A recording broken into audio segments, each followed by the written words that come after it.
संस्कृत से आई है और तेलंगाना संस्कृत की चेयर है। और बाद में उन्होंने पूछा कि हमारे लखनऊ से नजदीक हम सब लोगों का किस प्रकार का सांस्कृतिक संबंध था, वो उन्होंने हमको बताया। भारत में सामाजिक और पारिवारिक व्यवस्था की जड़ें बहुत मजबूत हैं। हमारी इस विशेषता को पूरा विश्व स्वीकारता है और अपने समाज में लागू करने का हर संभव कोशिश करता है।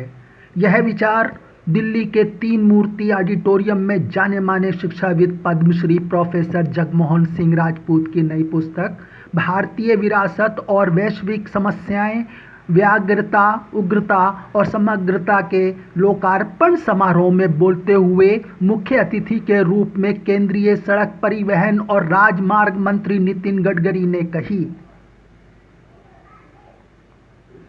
इस अवसर पर गडकरी ने कहा कि विकसित देशों के लोग वैवाहिक और सामाजिक व्यवस्था के ध्वस्त होने से न केवल चिंतित हैं, बल्कि भारतीय सभ्यता और संस्कृति का अनुसरण करने के लिए उत्सुक हैं।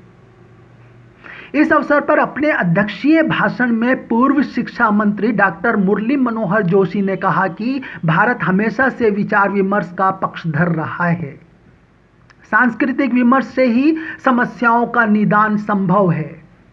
डॉक्टर जोशी ने प्रोफेसर जे.एस. राजपूत की पुस्तक की बारीकी से समीक्षा करते हुए कहा कि इनकी पुस्तक के नाम का एक एक शब्द महत्वपूर्ण और विचारणीय है।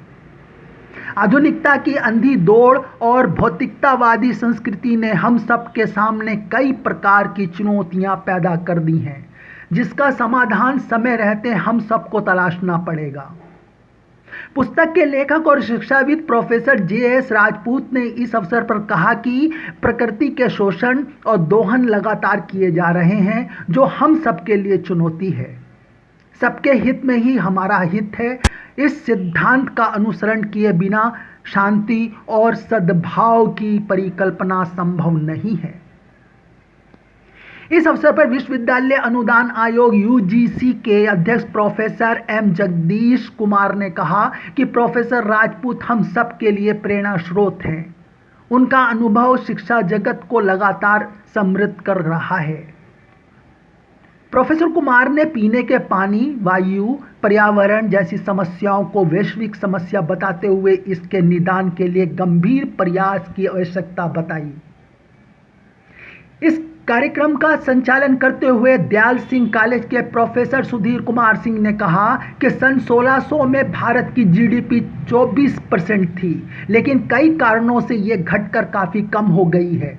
लेकिन भारत में जिस तेजी से ज्ञान, विज्ञान, तकनीक और आधारभूत संरचना का विकास हो रहा है, हमारा देश 2043 तक विश्व के विकसित देशों की श्रेणी में सबसे ऊपर होगा।